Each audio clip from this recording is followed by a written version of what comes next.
പ്രിയ പ്രേക്ഷകർക്ക് നേഷൻ ന്യൂസിലേക്ക് സ്വാഗതം. Sports news. തന്റെ 90ാം പിറന്നാൾ ദിനം സാക്ഷാൽ ഡോൺ ബ്രാഡ്മാൻ ഒരു ഫോട്ടോ ക്രിക്കറ്റ് ലോകത്തിന് പങ്കുവച്ചു.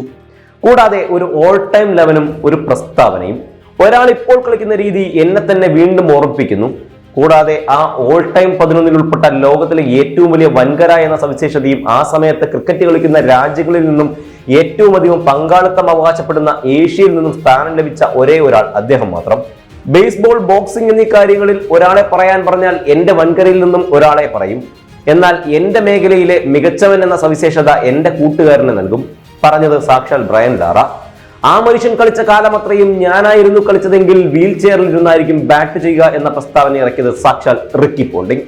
അദ്ദേഹത്തെ ഏറ്റവും അധികം തവണ പുറത്താക്കിയ, റെക്കോർഡ് സ്വന്തമാക്കിയ ബ്രെറ്റ്ലി പറഞ്ഞതോ അദ്ദേഹത്തിനെതിരെ പന്തെറിയുമ്പോൾ ഞാൻ എന്നെ തന്നെ വീണ്ടും അളക്കുക എന്നാണ്. ഉറക്കമില്ലാത്ത രാത്രികൾ എനിക്ക് സമ്മാനിച്ചത് അദ്ദേഹമാണ്. കൂടാതെ അദ്ദേഹത്തെ വെച്ച് മറ്റൊരാളെ താരതമ്യം ചെയ്യുമ്പോൾ അദ്ദേഹത്തിന്റെ വയസ്സ് കൂടി പരിഗണിക്കണം. അത് 16 വയസ്സായാലും 40 വയസ്സായാലും സ്ഥിരത എന്നത് അദ്ദേഹത്തിന്റെ മുഖമുദ്ര എന്ന് അവകാശപ്പെട്ടത് ഷെയ്ൻ വോൺ. ഇന്ത്യ എന്ന ടീമിനോട് ഞങ്ങൾ വിജയിച്ചു, എന്നാൽ സച്ചിൻ എന്ന കളിക്കാരനോട് ഞങ്ങൾ തോൽവി സമ്മതിച്ചു. പറഞ്ഞത് ഓസ്ട്രേലിയൻ നായകൻ മാർക്ക് ടെയ്ലർ. ലോകത്തെ 2 തരം ബാറ്റർമാർ, 1 സച്ചിൻ, 2 മറ്റുള്ളവർ. ഇത് പറഞ്ഞത് ആൻഡി ഫ്ലവർ. നിങ്ങൾ അയാൾക്ക് ഒരു വാക്കിംഗ് സ്റ്റിക്ക് നൽകൂ, അതുകൊണ്ട് പോലും ലെഗ് ഗ്ലാൻസ് ബൗണ്ടറി നേടി നിങ്ങളെ അദ്ദേഹം വിസ്മയിച്ചിരിക്കും. പറഞ്ഞത് വക്കാർ യൂനിസ്. ലോർഡ്സിൽ സച്ചിന് സെഞ്ചുറി ഇല്ല എന്ന മാധ്യമ പ്രവർത്തകന്റെ ചോദ്യത്തിന് ഹർഷ ബോഗ്ലെ പറഞ്ഞ മറുപടി അത് ആരുടെ നഷ്ടമാണ്, സച്ചിന്റെയോ ലോർഡ്സിന്റെയോ? ഇന്ത്യയിൽ സമയത്തെ പോലും നിശ്ചലമാക്കാൻ സാധിക്കുന്ന മനുഷ്യൻ എന്ന അവകാശവാദം ഉയർത്തിയത് ഓസ്ട്രേലിയൻ നിരൂപകനായ പീറ്റർ റെബോക്ക്. മുംബൈക്കാർ അല്ലാത്തവർ മുംബൈയിൽ നിന്നും പുറത്തു പോവുക എന്ന് പറഞ്ഞ ബാൽ താക്കറെയുടെ വാദത്തിൽ പാർലമെന്റ് പോലും സ്തംഭിച്ചപ്പോൾ മുംബൈ എന്നത് എല്ലാ ഇന്ത്യക്കാരുടെയുമാണെന്ന സച്ചിന്റെ പ്രസ്താവനയ്ക്ക് മുമ്പിൽ നിശ്ചലമായത് അതേ ബാൽ താക്കറെ തന്നെ. 80,000 കാണികളെ അടക്കി നിർത്തുവാൻ 5,000 സുരക്ഷാ ഉദ്യോഗസ്ഥർ കിണഞ്ഞു പരിശ്രമിച്ചിട്ടും സാധിക്കാത്തത് ഒരു കൈവീശലിൽ നിർത്തിയ ചരിത്രമുണ്ട് അദ്ദേഹത്തിന്. ഒരാളുടെ വ്യക്തിഗത നേട്ടത്തിന് 10 മിനിറ്റ് പടക്കം പൊട്ടിക്കുന്നതിനാൽ മത്സരം തടസ്സപ്പെട്ട സംഭവം 2008 മൊഹാലിയിൽ അരങ്ങേറിയിട്ടുണ്ടായിരുന്നു. മോനെ പോയി പാല് കുടിക്കുക എന്ന് പറഞ്ഞ വസീം അക്രത്തിന്റെ ഓൾ ടൈം 11 ആദ്യ നാമം അദ്ദേഹത്തിന്റെ ആയിരുന്നു. ഞാൻ ദൈവത്തെ കണ്ടു, ഇന്ത്യക്ക് വേണ്ടി ടെസ്റ്റിൽ 4-ാം നമ്പറിൽ ഇറങ്ങുന്നു എന്ന വാദമുയർത്തിയത് മാത്യു ഹെയ്ഡൻ. നിങ്ങൾ വിരമിക്കാൻ സമയമായിട്ടില്ല, ക്രിക്കറ്റിൽ ഇനിയും നിങ്ങൾക്ക് പലതും ചെയ്യാനുണ്ട് എന്ന് പറഞ്ഞത് സാക്ഷാൽ വിവിയൻ റിച്ചാർഡ്സ്. എന്നെ ഒരു ബാറ്റർ ക്രിക്കറ്റർ എന്ന നിലയിൽ എത്തിച്ചതിൽ സച്ചിന്റെ പങ്ക് വലുതാണ് എന്ന് പറഞ്ഞത് കിറോൺ പൊള്ളാർഡ്.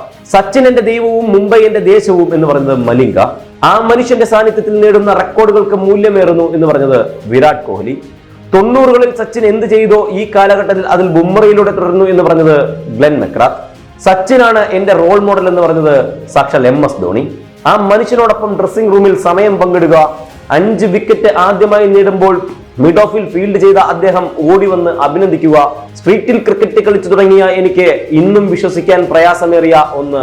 ഇത് പറഞ്ഞത് രവി അശ്വിൻ. ഞാൻ അരങ്ങേറുന്നതിനും 4 വർഷം മുമ്പ് അദ്ദേഹം കളത്തിലുണ്ട്. ഞാൻ വിരമിച്ച് 7 വർഷത്തിന് ശേഷം ഇന്ത്യ ലോകകപ്പ് നേടുന്ന സമയത്ത് പരിശീലനത്തിന് ആദ്യം വരുന്നതും അവസാനം പോകുന്നതും അദ്ദേഹമായിരുന്നു. പറഞ്ഞത് ഗാരി കേസ്റ്റൻ. ഭാരതരത്ന ലഭിക്കുന്നതിന് മുമ്പ് അയാൾ ഇന്ത്യയുടെ ഭാരതരത്നയാണ് എന്ന് ആദ്യം പറഞ്ഞത് നമ്മുടെ സ്വന്തം സൗരവ് ഗാംഗുലി, ക്രിക്കറ്റിന്റെ ദാത. ഇന്ത്യൻ ജനതയുടെ വാക്ക് ഇതായിരുന്നു: ഞങ്ങൾക്ക് ക്രിക്കറ്റ് ഒരു മതമാണ്, സച്ചിൻ അതിലെ ദൈവവും. പന്ത് ചുരണ്ടൽ വിവാദത്തെ തുടർന്ന് അങ്ങ് ദക്ഷിണാഫ്രിക്കയിൽ അദ്ദേഹത്തെ ഒഴിവാക്കിയ ടെസ്റ്റ് മത്സരത്തിൽ ആ മാച്ച് റഫറിക്ക് ഗ്രൗണ്ടിന്റെ പരിസരത്ത് പോലും വരാൻ സാധിക്കാത്ത നിലയിൽ വിലക്ക് കൽപ്പിച്ച ആരാധക പിന്തുണ. എനിക്ക് സച്ചിനെ അറിയില്ല എന്ന മരിയ ഷറപ്പോവയ്ക്ക് എതിരെ ഇതാണ് സച്ചിൻ എന്ന് കാണിച്ചു കൊടുത്ത ചരിത്രം. എനിക്ക് ക്രിക്കറ്റിനെ കുറിച്ച് വലിയ അറിവില്ല, എന്നാൽ സച്ചിന്റെ കളിയെ ഇഷ്ടപ്പെടുന്നു എന്ന് പറഞ്ഞത് സാക്ഷാൽ Barack Obama.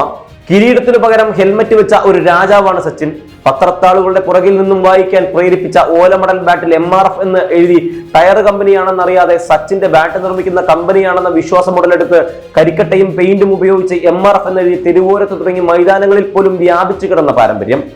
ഇടിവള, boost, boys hostel റൂമുകളിലെ പോസ്റ്ററുകൾ തുടങ്ങി എണ്ണിയാൽ ഒതുങ്ങാത്ത അത്രയും സംഭവ വികാസങ്ങൾ. ഇന്ത്യയിലെ റെയിൽവേ ബഡ്ജറ്റ് പോലും 2ാം പേജിലേക്ക് മാറ്റിവെക്കപ്പെട്ട ചരിത്രം. 19 രാജ്യങ്ങളിൽ തന്റെ ഫോട്ടോ പതിച്ച സ്റ്റാമ്പ്.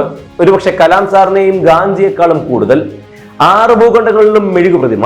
ഓർമ്മിപ്പിക്കുന്നു, സച്ചിൻ ആരാണ് എന്താണെന്ന് അറിയാൻ 4 ചുവരുകൾക്ക് പുറത്ത് വീട്ടിലെ മുതിർന്നവരോട് ചോദിച്ചാൽ മാത്രം മതിയാവും. താരതമ്യ യുദ്ധങ്ങൾ മനുഷ്യരോട് പോരെ. സച്ചിനെ വെറുതെ വിടുക, കാരണം നിങ്ങളുടെ പൊട്ടത്തരങ്ങളുടെ പരമ്പരയിലേക്ക് ഉൾപ്പെടാൻ അദ്ദേഹം 110% യോഗ്യനല്ല. പോസ്റ്റിന് താഴെ വിമർശനം ഉന്നയിക്കുന്നവർ അവരുടെ ഇഷ്ടതാരത്തിന്റെ പേര് കൂടി ഉൾപ്പെടുത്തുക. കാരണം മുകളിൽ പറഞ്ഞ ഇതിഹാസങ്ങളിൽ പലരെയും വിട്ടുപോയിട്ടുണ്ട്. അതിനാൽ ഞങ്ങളുടെ പ്രിയ താരം സച്ചിനെ കുറിച്ച് എന്താണെന്ന് പറഞ്ഞത് എന്നുകൂടെ നമുക്ക് ചർച്ച ചെയ്യാം. വിട്ടുപോയ ഒരാളെ ക്ലൈമാക്സിൽ ചേർക്കുന്നു. ഞാൻ ഈ മൈതാനത്ത് വീണു മരിച്ചാലും എന്റെ ഇഷ്ടതാരത്തിന് വേണ്ടി ഞാൻ ലോകകപ്പ് നേടിയിരിക്കും എന്ന് പറഞ്ഞു. ലോകകപ്പ് ജയിച്ച ശേഷം ഗ്രൗണ്ടിലേക്ക് ഓടി വന്ന സച്ചിനെ കെട്ടിപ്പിടിച്ച് ഒരു നിൽപ്പുണ്ട്. ആ രംഗത്തെക്കാൾ വലുത് എനിക്ക് ക്രിക്കറ്റ് ലോകത്ത് മറ്റൊന്നില്ല. പ്രിയപ്പെട്ട സച്ചിൻ, ഞാൻ കണ്ടതിൽ ഏറ്റവും വലിയ സച്ചിൻ ഫാൻ അത് യുവരാജ് സിംഗ് ആയിരുന്നു. 24 വർഷം കളിക്കളത്തിൽ വിസ്മയിപ്പിച്ച ശേഷം 11 വർഷം ജീവിതത്തിലെ ദിനചര്യത്തിൽ പ്രധാനപ്പെട്ട ഒന്ന് നഷ്ടപ്പെട്ടു എന്ന് തോന്നിപ്പിച്ച ആ ബാറ്റിംഗ് പടവം വീണ്ടും കാണാൻ ഒരു അവസരം. സച്ചിൻ വീണ്ടും പാഡ് അണിയുന്നു.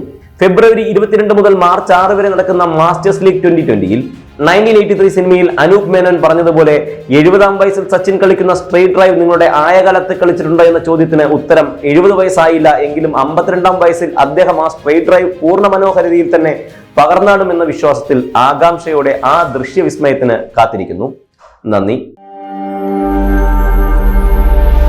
നാഷൻ ന്യൂസ് ലൈവ്, സത്യം, ചരിത്രം, വർത്തമാനം.